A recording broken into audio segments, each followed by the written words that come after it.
Hello साथीहरू, यो मेरो रुम हो। यो मेरो बेड भयो। यो यहाँबाट यसरी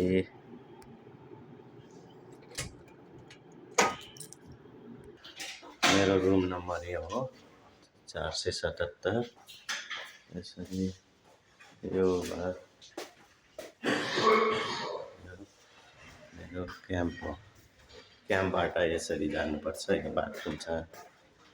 आज छुट्टी भएर यहाँ क्याम्पमा कोही पनि देखिँदैन, धेरै मान्छे छैनन्, सबै ड्युटी गएका छन्। आज मेरो छुट्टी भएर म यसरी बसिरहेको छु, काम छैन। बाथरुमहरू यहाँ छ, यो सबै बाथरुम हो। नुहाउने सबै कपडा सुकाउने ठाउँ नभएर यसरी बाथरुममा सुकाउनुपर्छ गएर। यो बाथरुमको बेसनहरू, धुने ठाउँ, भाँडा माझ्ने ठाउँ सबै सुनसान छ। कोही पनि छैन, सबै ड्युटी गएका छन्।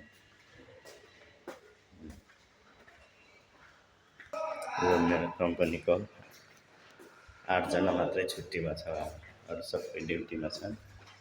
आज शनिबार। किचनमा खाना बनाउनलाई 4 तला तल जानुपर्छ, बेसमेन्ट छ वहीँ तलामा।